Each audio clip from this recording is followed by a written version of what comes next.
Continuing education credits for physicians and other healthcare professionals is provided by VCU Healthcare Continuing Education. Check out cribsiders.vcuhealth.org for more information. The Cribsiders podcast is for entertainment, education, and informational purposes only. The views and statements expressed on this podcast are solely those of the host. Welcome back to the Cribsiders. Hey. What's up? Excellent energy team. I'm Justin Burt, joined tonight by Dr. Chris Chu and our producers Jennifer Chisholm and Crystal Nora. How's it going, team? Crystal first, how are you? Welcome back to the show. Hey, what's good, y'all? Amazing to have you. And Jennifer, our first-time producer for this episode. Tremendous job. Welcome to the Cribsiders team. Thank you. I'm very, very happy to be here. We are excited to have you. You put together an outstanding episode. And our guest tonight, Dr. Priyal Patel, comes to talk about palliative care, which is so much more than just end-of-life care and death care, as we talked about. But before we go into that important content, Chris, can you tell us about the show? Sure. We are the Pediatric Medicine Podcast. We interview leading experts in the field to bring you clinical pearls, practice-changing knowledge, and answer lingering questions about core topics in pediatric medicine. Today we have a fantastic conversation with our guest. Dr. Priyal Patel is a double-boarded hematologist, oncologist, and palliative care and hospice medicine physician at Nationwide Children's Hospital. She has a passion for medical education. She teaches how to address challenges in treating children with potentially life-threatening or life-limiting illnesses, tips on having challenging conversations, and sheds light on an often misunderstood area of medicine. I think our listeners are really going to enjoy this episode. Insert really bad pun here. Easy enough. Dr. Priyal Patel, we are so excited to have you. Welcome to the Cribsiders podcast. Hey. Hey, thank you so much for having me. We really appreciate you coming on. We mentioned this before airing, but we're an informal group. Is it okay if we go by first names and call you Priyal? Yep, of course.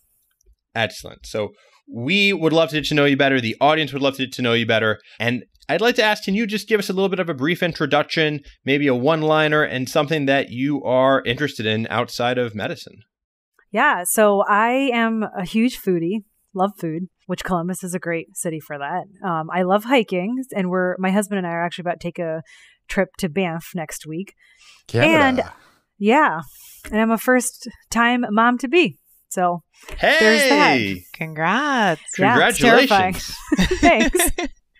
It's very exciting and terrifying at the same time. Yeah. So I'm getting married soon and just went on my bachelor party, which in your mid-30s is very different than like the romantic comedy bachelor party. And it's all 35-year-old men who have just had their first child, who are commiserating about childcare. And it was very fun. But that was my bachelor party, but they had a great time. They love having the first 6 months. I think is very easy, so that's all that they could say. So much sleep, I hear. Yeah, it's rewarding, right? How bad can it be? We'll be good. And congrats to you too. Thank you. So I would love to start with a question for you, Priyal. And what is one place in your world that brings you joy? Home, I think. The most. I love, as much as I love traveling and kind of leaving, and I'm like originally from New York, and I think it took me a really long time to consider Ohio home, and it finally is starting to feel like home. So it's my sanctuary. It's where I can be completely unplugged and not have to worry about all the assignments and charts and all that stuff. So yeah, I feel the most grounded at home. Awesome. I love coming home. Yeah. My follow-up question is, since we're talking about you being a foodie and your favorite place being home, what type of food means home to you? Ooh, well, so my husband and I cook a lot.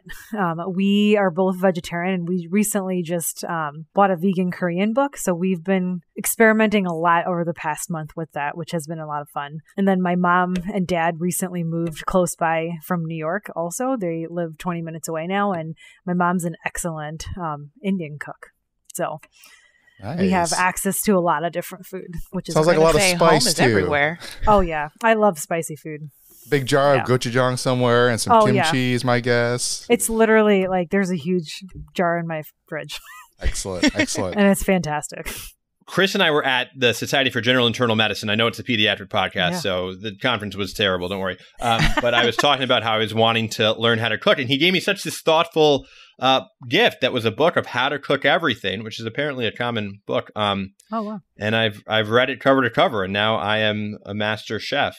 There you go. I'm not We're quite trying there, to we're trying to make bread, but it's not going well. So we're going to leave that alone for a while. Yeah. I don't know. The Is the easiest COVID bread is trend? banana bread. Yes. Quick breads are good.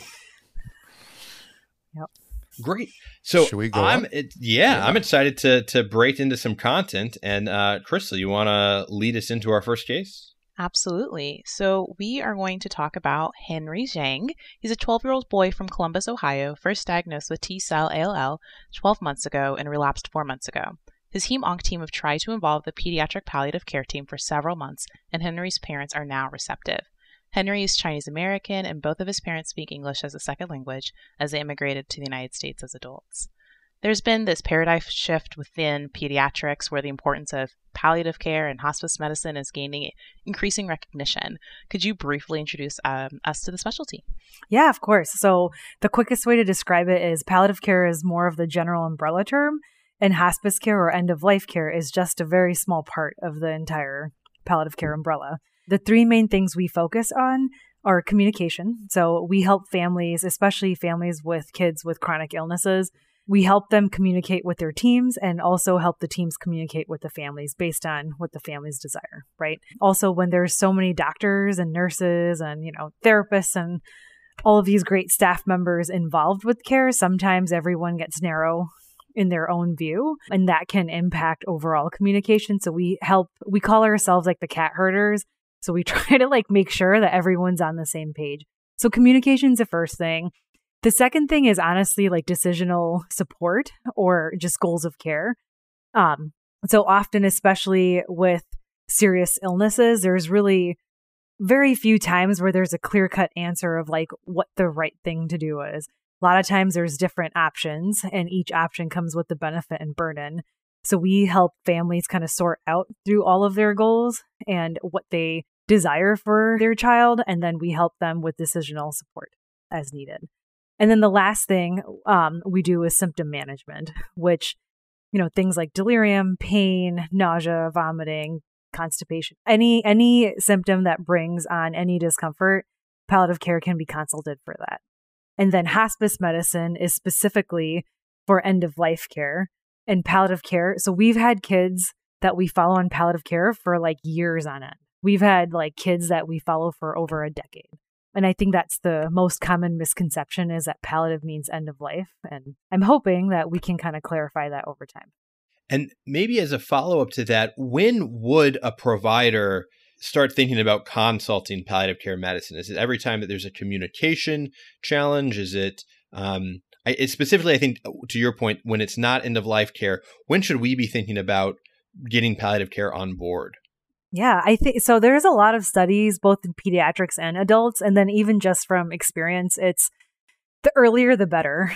And what I mean by that is if there is a diagnosis that will eventually lead to complex decision-making or complex symptom burden, or will involve a bunch of different types of specialists, it's at least good to get palliative care involved. Initially, we might not see the patient all the time, and it might just be here and there, but it really helps us, one, build rapport over time. So when things are getting more difficult, when clinically there's decline, then at least we have rapport at this point, and we know goals of care at this point to help navigate through those. I think the biggest challenge is, for the most part, we get consulted kind of at the 11th hour, right? Kids are really sick, big decisions have to be made, palliative care gets consulted, and you have one session to figure out everything that you need to figure out. And I think even though that's a huge part of our job, that makes it a lot more difficult. So if there's time, and if people know that there's going to be huge symptom burden or psychosocial burden on the family, it's always important to get us involved ahead of time, even if there's no current major issue at that point. And I think that's great, trying to establish care early. One of the difficulties I have as a resident is trying to get over the idea that palliative means end of life. And when we bring up the word palliative, maybe a lot of the team is oriented thinking that this child is nowhere near end of life. Or when bringing it up with parents, they're automatically thinking is the team thinking about withdrawing care or removing support? So how do you address that reluctance that we may have as clinicians? And also, how do you introduce yourself to the family in a way that doesn't just say palliative equals end of life, but really speaks to all the broad things that you all do? I think you make a really good point, because it's not just families that are really nervous about that term. A lot of providers are as well. And I mean, we've walked onto units where they're like, there come the death doctors, right? And like, we've heard our colleagues call us that. So I will tell you, at our institution, we call ourselves Advanced Illness Management Team, or the AIM team. And usually when we first introduce ourselves to families, I'll say like, hey, we're the AIM team. It stands for Advanced Illness Management, and then explain each part of what we do. And towards the end, I'd be like, hey, we're also called palliative care. Have you ever heard that term? If you have, then we can go into like what their understanding is. And if there's any misconceptions, I'll say, if you start Googling it, a lot of scary things will come. We are genuinely here to get to know you and get to know your child. And we're not here to talk about end of life, because that's not where we're at. Obviously, if that is where we're at, we're very honest. Like, we came here because we're worried that your child can die. But for the most part, I try to make it very clear that, yes, we're called palliative care, but we encompass this huge array of support systems, and we're an added layer of support. And same thing with our colleagues. I think over time, we've been able to gain, in pediatrics specifically, and even in adult medicine, but in pediatrics, palliative care is pretty new. And even the fellowship is, like, when I was in HEMONC training and looking at palliative care fellowships, there were 3 pediatric specific fellowships. Now there's over 20. So just within like 5 years, there's an exponential increase. So I think I'm not surprised that we still sometimes hit barriers of people not knowing exactly what palliative care is. But I can tell you, like, we've gained a lot of traction, at least at our institution, by sometimes forcing ourselves onto providers, and other times like doing it at a different angle. So we have trigger consults, for example. So for certain illnesses, it's non-negotiable. We are automatically built into the order set, and we're automatically consulted. Other times, like for bone marrow transplant patients, we're automatically, again, consulted under the guise of like, we're going to do symptom management. And hey, by the way, we also do the other things. So should you ever encounter complications or psychosocial issues associated with transplant, like, we already know you from this angle. And I think that's helped us, both from different providers and families, gain a little bit more trust that we're not going to be there constantly talking about death. Can you explain a little bit what are these other diagnoses that are trigger consults? Because I think one thing is, in my brain, I still feel it's really nebulous. Like, I know I don't want to get you guys at the 11th hour, but I don't understand what's the 10th or the 9th hour. Yeah. And, and also know that I think I also hear that it's never too early to consult, but at the same time, because, if you come on early, then you say, there's not much for us to do. Mm-hmm. Everything looks good from the goals of care. You can at least give us some information and then say, hey, we'll tag along a little bit, or, let us know when we reach to a certain point. But I think for me and for our listeners, if you could, some more examples to give us a better gauge of what those might look like, that'd be great. I think the first comment I want to make is saying, like, sometimes it is very confusing, because sometimes I think people think we do things that we can't do. Like, we've been consulted, hey, this kid needs a bed at home. We heard you help with care coordination. Can you get them a bed at home? And like, I don't have access to figuring out how to do that. So you're correct. I think sometimes it is confusing, but so trigger consults, at least at our institution, would be things like any patient receiving a liver transplant, any patient receiving kidney transplant, or essentially any organ transplant, we get consulted.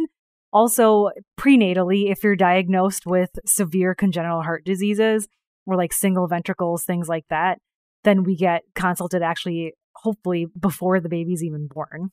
And then we follow throughout the course of that baby's life. Trisomies, like trisomy 13, trisomy 18, things like that is a trigger consult, or at least it should be. I think we're getting better.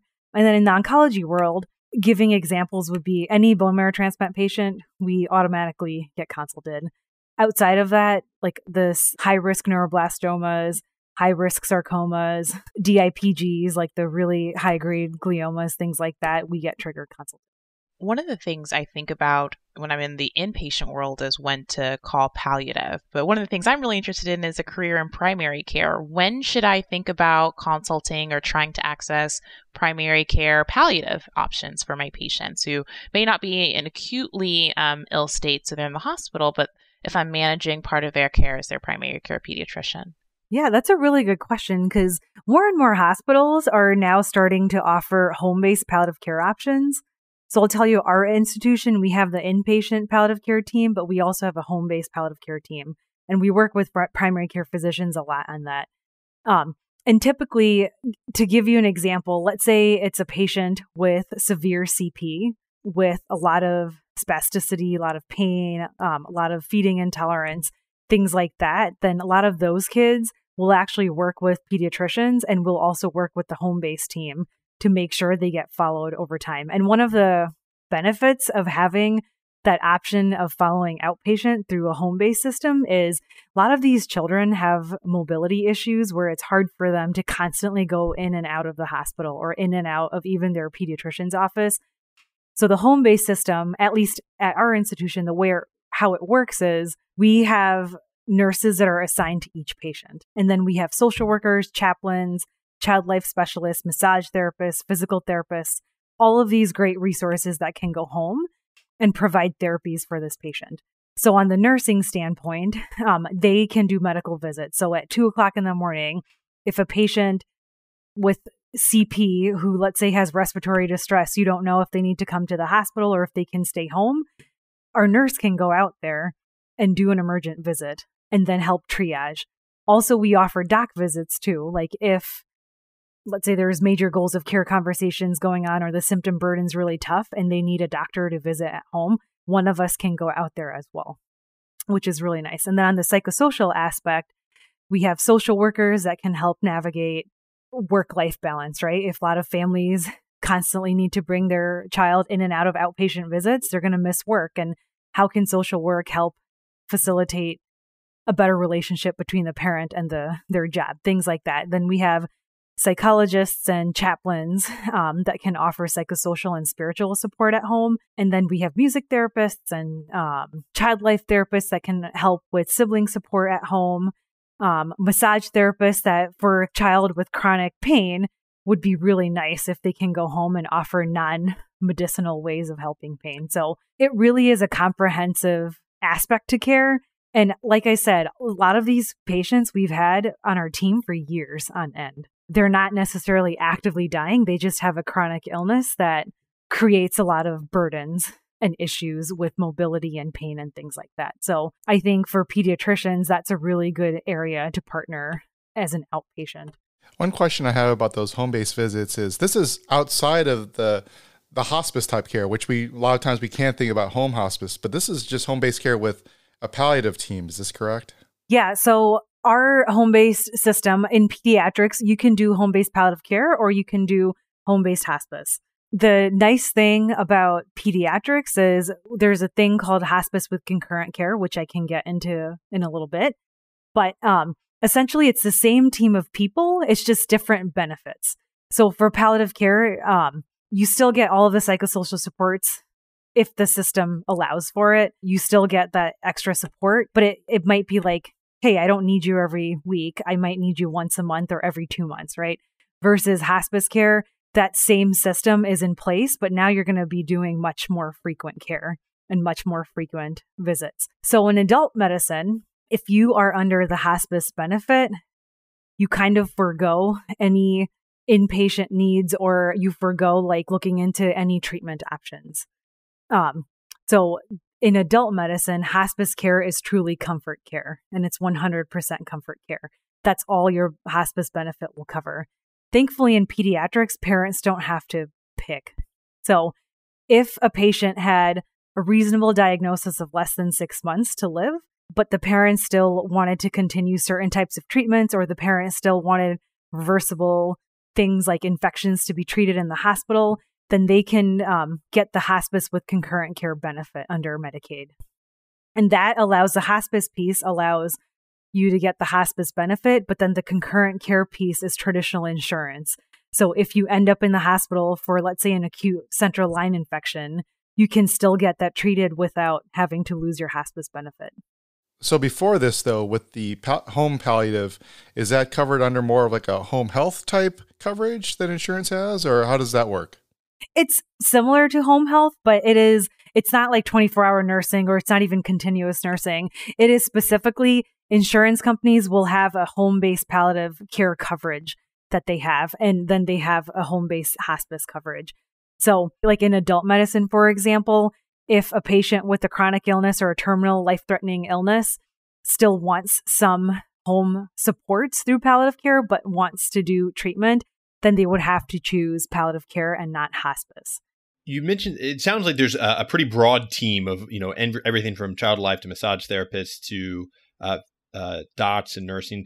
Could you walk us through the approach of like an initial assessment of a new patient and how you're assessing quality of life needs, how you're assessing what communication are the priorities or symptom management or what team members to get involved? If there's a new patient, whether it's outpatient or inpatient, what's kind of your checklist in your mind of how you're assessing one of these patients? Yeah, so there's certain domains we want to focus on.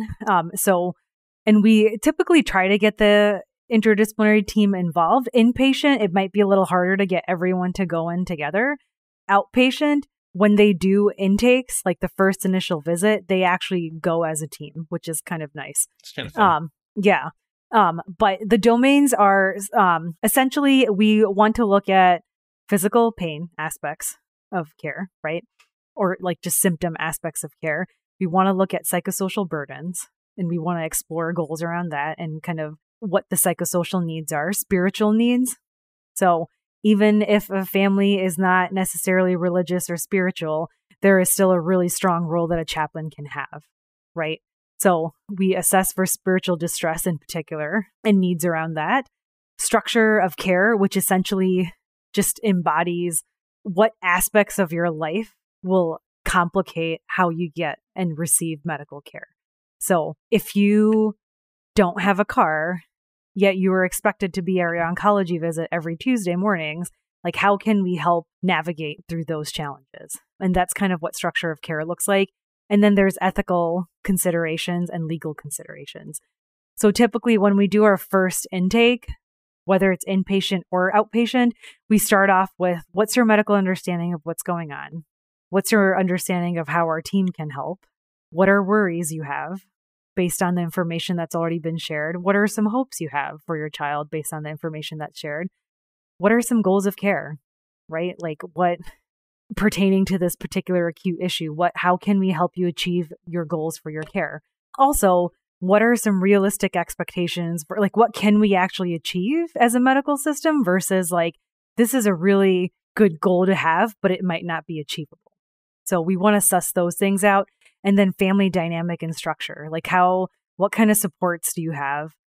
Besides people, what do you draw energy from, or what helps you make tough decisions, things like that. So our first visits tend to be very long, or can be at least, which is very different from when I am in the hematology oncology clinic, right? Like those visits, I have 15 to 30 minutes to see a patient. But now, as a palliative care doctor, if I'm seeing the same patient, there's really no time limit. You spend as much time as you need in that room.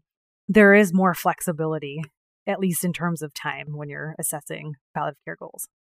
And one of the big components you mentioned is communication. And I think a lot of times the communication can be quite challenging when it's a unfortunate prognosis or there is a disconnect between what the providers think is the prognosis and what the family is understanding of their current situation. What's your approach, or do you have any tips for people who are not palliative care doctors to better start these conversations? Or what are the communication pearls that a palliative care expert like yourself can bestow on terrible communicators like me and Chris? I'm sure you're great communicators. That's right. I think the most basic concept is just listen, right? And like assess what the understanding is. And I have made this mistake a million times, especially wearing my other hat, where I go into the room, assume that the family knows what I'm about to say, and just start word vomiting all this medical information without actually ever asking, hey, what have people actually told you so far? And just that simple phrase of, tell me what you've been told so far. That opens up such a great conversation, because sometimes you'll realize like families have been told nothing, or at least they haven't understood what they've been told. And then sometimes you will be surprised how in depth of knowledge they have about what's going on. So I always start off with, what is your understanding of what's happening and what has already been shared with you? And I think that actually really helps frame the next questions. And then ultimately, a lot of open-ended questions. So tell me about your hopes, rather than asking, so are you worried about pain right now? Or are you hoping to go home? It's better if it's like, tell me about your hopes. Tell me about your worries. And that's a very open-ended way of just forcing families into a conversation. One of the other things that you probably have noticed that I struggle the most with, but is a very good communication skill, is we call it the empathetic pause, where you ask a loaded question, parents are staring at you. The instinct is to just word vomit and fill the silence. But honestly, if you count to 20, eventually they will start filling up the silence. And I think that's the thing I have struggled the most with the transition from being an oncologist to being a palliative care doc, is how to just shut up at times. I think that empathetic pause is a great pearl. And I think leaning into the awkwardness of silence, I agree, I think it's something that I lean into the awkward silence a lot just in my daily life. You mentioned the hopes and the worries. And I remember a palliative care doc training me and kind of mentioning using that same hope worry as their own form of communication, of saying, I hope that your child's getting better, like you say, that I worry that he's going to get worse. And then I think the reality. So the hope is the dream, the worry is the worst. And then I think, is that a tool that you use? Or are there other tools that you use to kind of help give realistic expectations or next steps? Yeah. And I think hope and worry really helps kind of assess where the family is at in understanding like the depth of the situation. So for example, if let's say a patient with DIPG, right, a really bad prognostic cancer, let's say they're like, my hope is that in 20 years, my kid goes to college. You can say, I really hope for that as well. I just worry based on all the evidence we have that is likely not going to be achievable. What are some other hopes, knowing how the prognosis is? What are some other hopes you have for your child? And I think that opens up a really good conversation, because our instinct sometimes is to be like, oh, that's not going to happen, so let's focus on something else. But if you phrase it as, yeah, I genuinely hope that your kid can make it to college. My worry is that that's not going to happen. And based on the evidence we have, how can we help you achieve other hopes you have for your child in the time that he or she has left? And I think that allows for a lot of reframing of what is achievable. So, for example, we recently had a patient whose family said, my hope is that the cancer gets cured, but I worry that it's not going to. And then we said, tell me more about that. And they're like, well, I know that this is getting really bad. And knowing that, I asked, well, what are some goals that we can achieve? What's your bucket list for the time you guys have left? And they said, we want to go to Florida. And she did. She went to Florida and had a great time at Disney, because, that's where all kids want to go. But I think we were able to kind of suss out, like, yes, it's a really, really terrible situation, but there are still things to be hopeful for. And there are still things that we can help you achieve. I really love that framing. And even in the very beginning, when you didn't say pro versus con, you said benefit versus burden. I think so much of what you're telling us is like how we reframe these conversations and really center the patient and giving them hope and even just giving them comfort through really difficult times. And one of the things that I'm struggling with as I'm going through the PICU is something that we can actually take back to our case with Henry. So Henry and his family are Chinese American, and I know there can be a lot of variation across cultures in terms of culturally appropriate ways to talk about death. How do you have these kinds of conversations? And beyond just cultures, even things like Henry and his family, English isn't their first language, it's Chinese. And so it's hard enough to have these languages in our own native tongue, but even more difficult to have them when you're literally speaking different languages. And would love to see if you have any pearls on like how to use an interpreter with these really difficult conversations that you would hope that you'd be able to have in a native language, but may not be possible. That's a really good question. And it's this topic is very near and dear to my heart. We're actually doing a QI project on this right now. And just on a personal level, I was born in India, raised in New York. I have parents that are highly educated, but English is not their first language. And several instances where they end up, under medical care where people just assume they have no idea what they're talking about, right? Because they have a thick accent. And I think people just assume like they're dumb at times, right? So I think through our QI project, a couple of things that we're trying to do is one, really increase the use of interpreters. Because at this point, most hospitals in America, whether it's a virtual interpreter or a telephone interpreter or an in-person interpreter, there are several options to use an interpreter. And it should be used. And honestly, it should not, it's a non-negotiable item. One of the things I've realized is, yes, it's time consuming to find an interpreter to log on, or, it kind of doubles your visit. So a lot of providers are still not using interpreters. And I've had situations where, we had this one kid go through 3 years of cancer treatment. And the week he died, his mom had no idea what the name of his cancer was. And she said, no one has ever, we use interpreters, but she said the people who were providing information about the cancer diagnosis had seldom used an interpreter. And if the interpreter was available through the telephone, it was a wrong dialect, and no one caught on that. So that was very unfortunate. And that's probably the worst case scenario, but unfortunately that happens more often than we realize. So my first advice would be for any person who does not speak English as their first language, an interpreter, at least for the first visit, should be brought in. Even if the family said, it should not even be a question. I usually just bring them in, because some families will actually say, I don't need one. And then you realize 20 minutes into the conversation that when you start talking about really heavy medical details, they probably would have benefited one. So at least for the first visit, I always take one. And then that gives me a good understanding of how much they can communicate in English or not, right? The second thing is, another piece of our QI project is honestly to assess the interpreter's cultural awareness about how to talk about death. So one thing we realized is we did a survey where, one, we assessed palliative care understanding and the understanding of what the palliative care team is amongst our interpreters, and we realized the understanding is very poor. So we've now done more sessions with the interpreting team to talk to them about the palliative care domains and what it means to get palliative care involved. Because a lot of languages, there's actually no translation for palliative care. There's no word that translates into hospice or palliative care.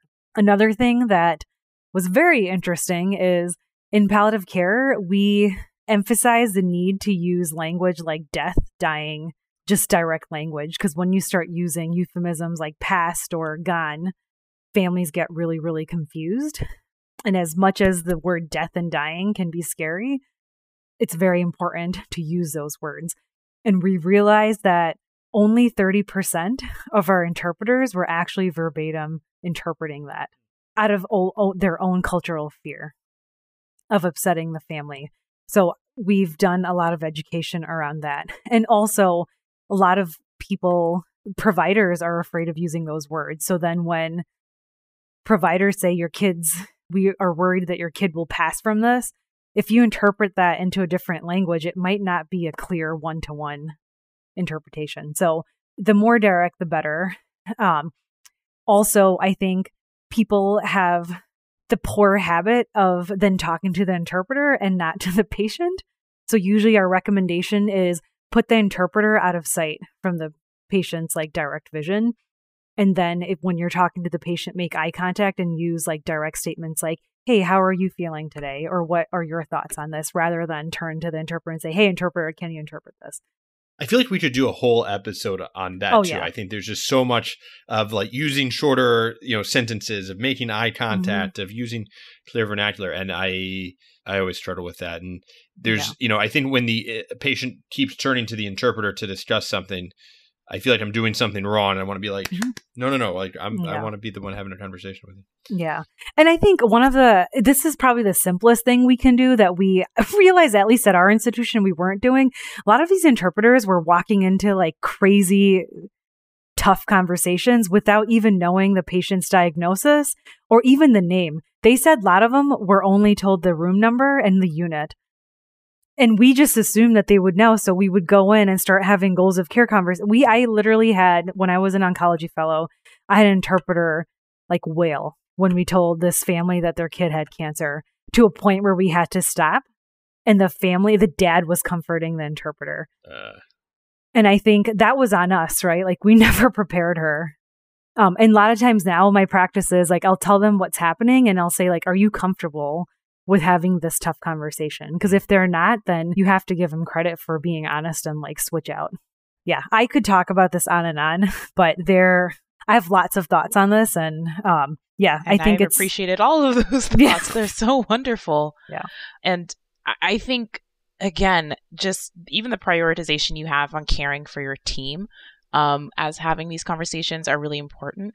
One thing I want to go back to is that you said even for families who are not religious, they can benefit from a chaplain.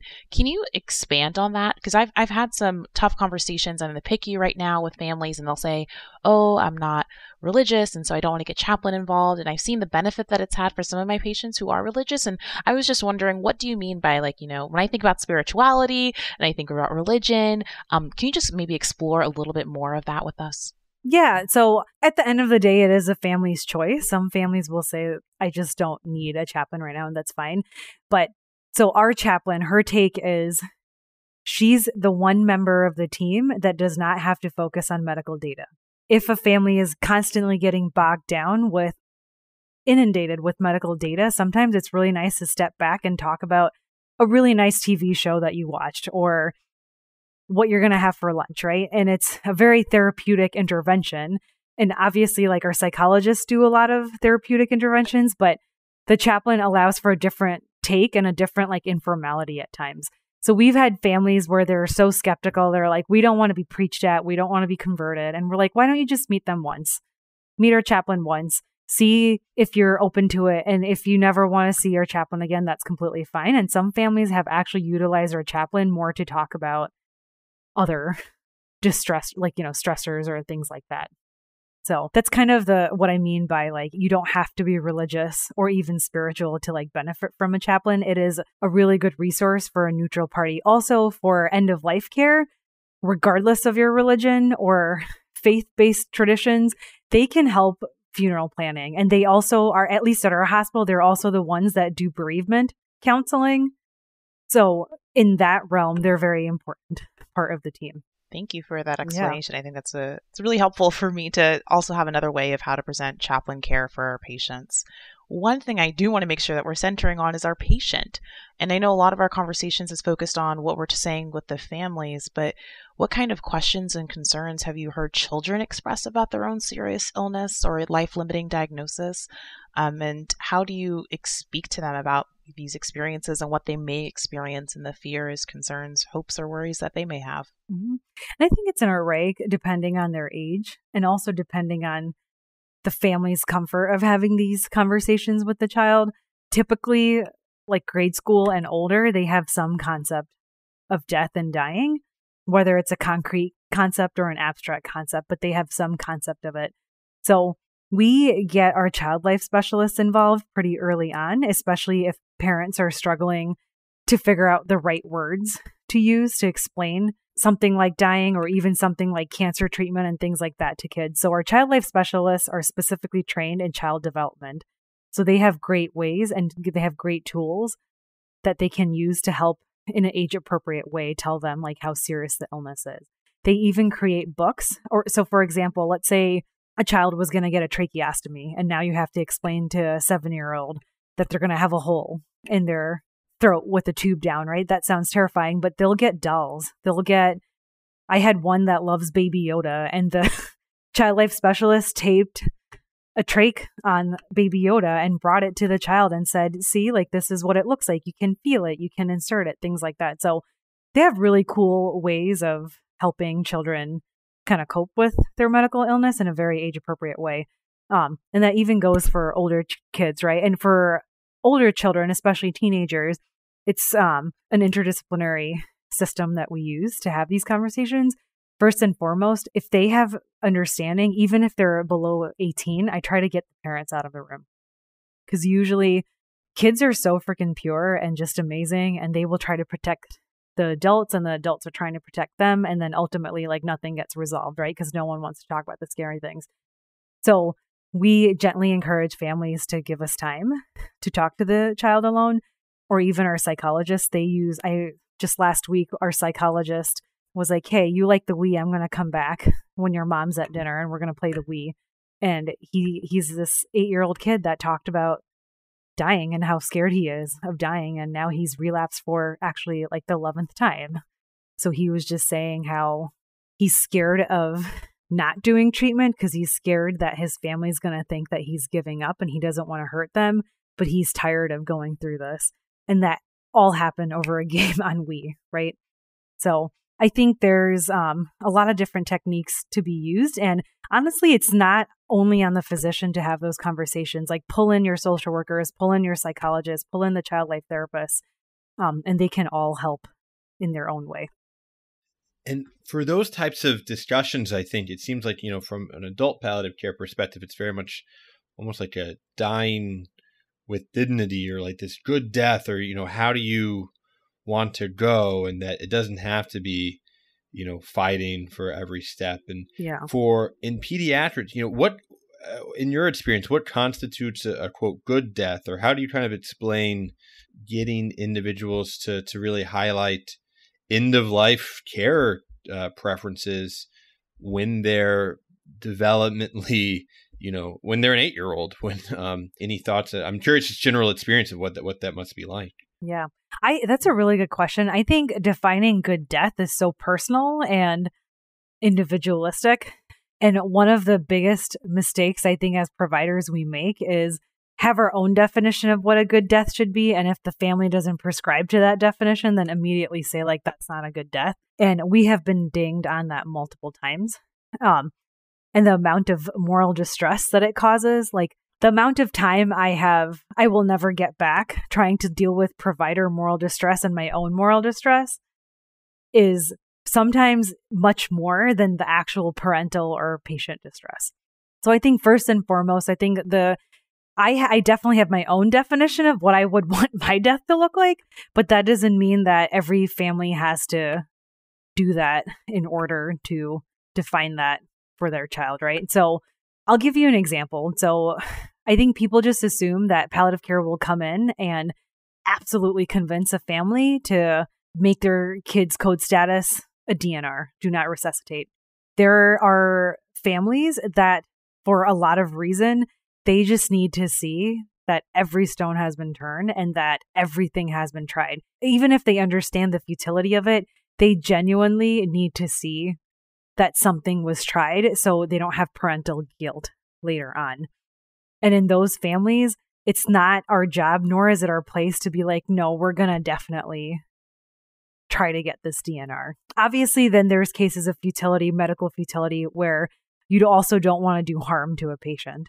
And that kind of gets into an ethical dilemma that we, for a different podcast. But for the most part, really meet the family where they are and get them to understand like what the clinical situation is. And then based on that, they are allowed to make whatever decision that they want to. And we as providers have to honor that. And I think that's probably some of the hardest things to do. And I'll tell you, like, this past 2 weeks, we've had a situation where I swear the family is less distressed than everyone else involved in that care. And the distress comes from every provider's definition of what a good death should be or what good care looks like. And that definition is not the same as a family's. And the family's just like, we're fine with this. Like, we know we're going to lose our child, but this is what we want. And this is what is going to make us feel like we did the right thing for a child. But we have hours and hours of conversation each day as providers to try to like simmer down our own moral distress. I would love to hear more about that too, and just how you and your team process some of the most emotionally charged work, I think, pediatric palliative care. Everyone I know who is in that field is a true saint. How do you separate, is it something where you come home and shut it off, or is it just something that it's just so meaningful? Are you meditating? Are you one of these people who has like a lot of self-care, just coping mechanisms, like ready to go toolbox? Yeah. What are some things that you kind of use to address some of that moral injury and distress that is your job of a daily palliative care specialist? I think if my team ever heard you call us saints, they would just laugh out loud because they're going to be like, you should hear, no. Which it's funny because you should meet our team and you would be like, no. So at least our team, we're a very sarcastic bunch. And I think we find comfort in humor. So we do use tasteful humor at times, at least behind closed doors. We also do things, I know this is going to sound horrible, but we used to do these sessions called Death and Donuts, where it would be a weekly psychosocial session where we would bring desserts or donuts. And then we would literally talk about what we found meaningful that week, like what gave us the most pride in our job that week. And also like what were some of the difficult situations. And specifically, if there were a lot of deaths that week, how did they go? Or like what distress did they bring? Or did they bring any distress, right? And I'll tell you, like compared to when I was in training, let's say for hematology oncology versus palliative care, my now husband noticed early on that I stopped talking about stressors, like work stressors, when I entered palliative care. And I think the reason for that was we have so much space to talk about it and just digest it at work, where I don't feel like I need to constantly bring it home, which is really nice. And I think that speaks a lot to our team as well. Like we have a lot of informal debriefing sessions, and then we also do formal debriefing sessions, especially after really tough cases. It's built in. Like we have psychosocial rounds once a week that's led by our psychologist, our social worker, and our chaplain. And that's where we go through not only the patient psychosocial needs, but then also the team psychosocial needs. And like,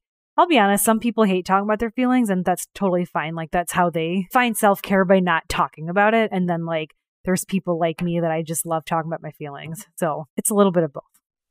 I think one of my friends asked us a question when we were getting together for a resident debrief, Katie, and she was like, where do you take these stories?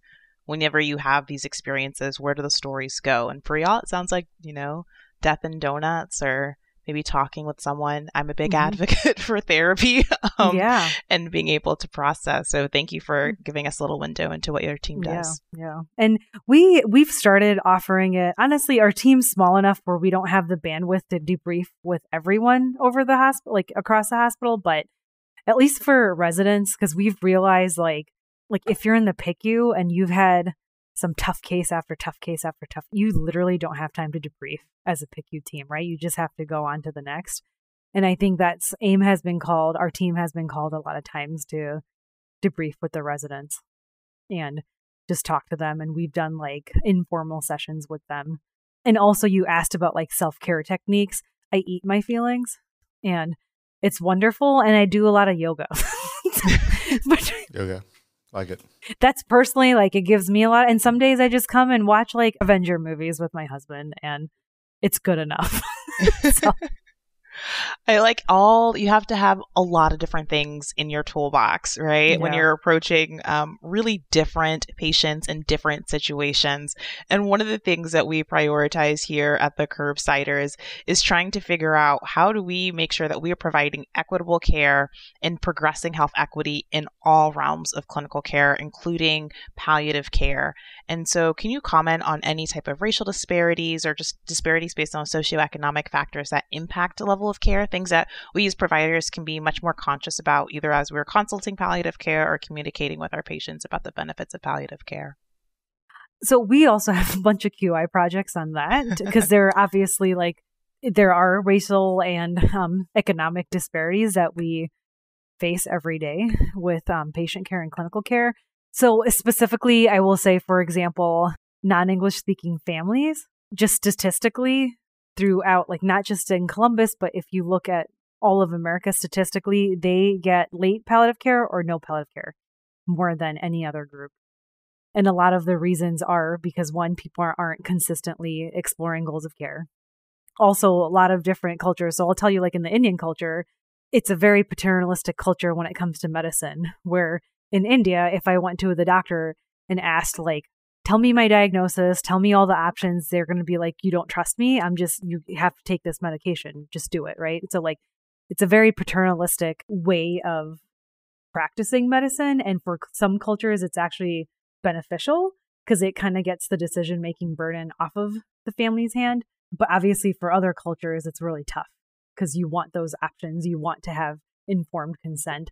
And for non-English speaking families, I think we just assume what they want a lot of times and just do things rather than actually explore with them.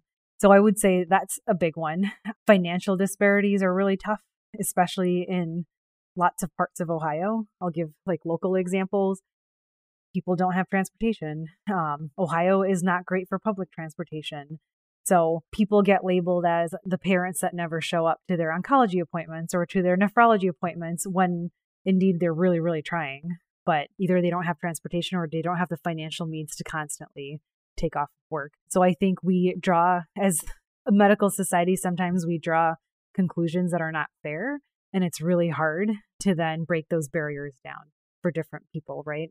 And then also, I think kind of just looking into like minority population, depending on cultural norms and how they communicate, sometimes I think people draw conclusions of, are you intelligent or not? Are you a good parent or not? And also just biases amongst like, if you are not showing up at bedside 24/7, then obviously you're a bad parent, right? And those biases are really, really tough to get rid of. But I think at least locally, we've been trying to do a better job with one, assessing what the biases are and then creating plans that help mitigate that. Priyal, I was just wondering, sort of one thing that we didn't have time to touch on that I was a bit curious about is what your approach is with assessing prognosis or likely prognosis with patients, and also, I guess, part of it, sort of how you communicate with families about it. That's a really good question. The first thing I will tell families is doctors are poor prognosticators, especially statistically, the longer you've known a patient, the worse your prognosis skills are, especially in the oncology world. And there are a bunch of, there's a lot of literature out there for that. However, typically prognosis is based on multiple factors and multiple clinical factors. So things like nutrition intake, urine output, bowel movements or bowel sounds, perfusion, pulse rate, respiratory rate, things like that will help us have a better understanding of when you're entering active phase of dying. So usually when I talk about prognostication, I never give an exact time. I'll say it's weeks to months, days to weeks, hours to days. And I'll always say, like, your child could surprise us. And we have been surprised multiple times, but this is my best guess based on the symptoms that I'm seeing. I maybe shifting focus as we start to think about wrapping up. I was thinking about self-care. I feel like there's a lot of debriefing media consumption that can occur with death and dying, and there's a ton of books on death and dying, whether they're stories or narratives. There's movies, there's TV series. I was going to see, do you have, this is what, I'm just very excited to ask this question. Do you have a favorite book about dying? Do you have a favorite media topic about dying that you'd recommend as our pick of the week to listeners? So I'll do a book and a movie. I'll start with movie. The Farewell is excellent. I don't know if you guys have ever heard of it. It's Awkwafina is in it, and it's actually one of her more serious roles. Oh, interesting. Yeah, it's mostly I know exactly what you're talking about. Oh, it is fantastic. And I think, so the story, it's the directors, their grandma was diagnosed with cancer in China in real life. And kind of talking about different cultural norms. In China, the family had decided and the doctors had decided that we're not going to tell grandma that she likely will die from this cancer or even call it cancer. And Awkwafina's character is who the director is in real life, now goes from being born and raised in New York City to now having to go to China under the guise of a wedding celebration, where in fact they're going because they think their grandma's going to die. And it's a really, I love that film because I think, one, I could relate to it on a cultural level. I think the Indian culture is very similar.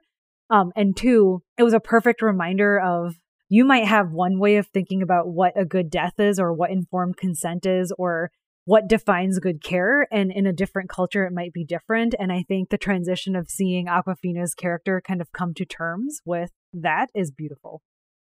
So highly recommend that film. It's fantastic. And it's actually has a lot of food in it and a lot of humor in it. So it's fun. And then book wise, maybe this is a cliche answer, but When Breath Becomes Air is probably one of my favorite books. And I think from a provider perspective, it was really, really interesting to read how a provider's impact, like own personal illness journey defined or helped define his perception on what death is or how to communicate with patients and families. Because I think he does a really good job in the book explaining like, hey, before cancer, I could go in and have a 5-minute conversation about a person dying and feel like that's completely fine and worry about the melting ice cream in the fridge versus like now I understand on a personal level what impact a conversation can have. So I think that would be my book choice. Nice. Death Be Not Proud is one of my favorite books of all time, and I feel like it's about a reference to the poem, but about a pediatric death, and it's something that has stuck with me for a long time. And oh my God, what's the movie that it's a book that got turned into a movie by John Green? Like Stars. Fault in Our Stars. Fault in Our Stars. Stars. There we go. If that book doesn't make you want to be a pediatric oncologist, palliative care doctor, I don't know. John Green was actually a chaplain. Yeah, at a hospital. Mm-hmm. Yeah. Out of all of the like teeny bopper romantic fantasies about cancer books that are out there, that is by far. Yeah, that is mine too. I love it. Right. I think Fault in Our Stars, like across the board, I think pediatric oncologists have agreed that it has the most realistic approach to like what actually happens in cancer. Nice. Which I really enjoyed that book. I think it's fantastic. This has been great. I think that's a nice kind of closing things. We've talked about a lot about some of the misconceptions of palliative care, the importance of palliative care, some tips for addressing some of these challenges when kids have complex illnesses. Do you feel like what are some of the major take-home points that you think are important for listeners to walk away with? Palliative care does not mean that you're only there to talk about death. That would be point number one. Don't be afraid to consult palliative care because of your own moral distress. I think a lot of times providers will say, like, I'm not consulting them because I don't believe what they do. And I think that's unfair because you would never say that to an oncologist. You would never say that to a cardiologist, right? And then ultimately just listen and communicate openly without asking, like ask open-ended questions. Don't necessarily just keep hounding them with closed-ended questions. And I think you would get a better version of their story. And anything that you want to plug, anything that we should direct our listeners to check out? I will plug in Farewell again. I think it's a great movie. Great. Also, Onward, Pixar has done a really good job lately. Onward and Frozen 2, really good concepts of like death in terms of a child. Like child. Spoiler alert. Sorry. At this point. Yeah, that's fair. If you haven't watched it, it's your own fault. Bad pediatrician. This has been really wonderful. So Priyal, thank you for sharing your time, your expertise. I feel like we took away a lot from this conversation and are just so grateful for you to join our team and tell us about palliative care. So thank you so much for joining. No, this was great. It was a lot less intimidating than I thought it would be. I was like, oh, but no, it was great. You guys are We're awesome. not an intimidating group, right, No. Chris? Yeah. Also, let's grab this coffee. First week of July. Yeah. I'm jealous. Well, Crystal and I Justin, can you zoom gotta in. come. We'll bring a donut. Yeah, we'll be there. The weather in drive Columbus is pretty warm right now, so everyone should come. Hey, all right. That can be the plug for Columbus. That's the pitch of the week is Columbus, Ohio. We actually, our sponsor of the week is Columbus. Yeah, sponsor of the week, Columbus, Ohio. It's literally just this week. Then it's all downhill. So. Yeah. This has been another episode of the Cribsiders. It's for the kids. Get show notes and sign up for our weekly Knowledge Food Formula Feeds newsletter on our website at thecribsiders.com. We're committed to providing you with high-value, practice-changing knowledge, and to do that, we need your feedback. So please subscribe, rate, and review the show on Apple Podcasts, or contact us at thecribsiders@gmail.com. A special thanks to our producer team for this episode, Crystal Nora, Jennifer Chisholm, and Angela Zane, our showrunner Sam Mazer, and our wonderful social media team on Twitter, Instagram, and Facebook. I've been Justin Lee Burke. I've been Crystal Kamto Shuku Nora. I've been Jennifer Chisholm. And this has been Chris the Chew Man Chew. Thank you. Good night. Find you guys later. Hey, you've already listened to the entire episode. Now claim CME credit. Continuing education credit is provided by VCU Healthcare Continuing Education. VCU is accredited to provide continuing education to the entire healthcare team. Check it out at cribsiders.vcuhealth.org for more information and to claim your credit after listening to this episode.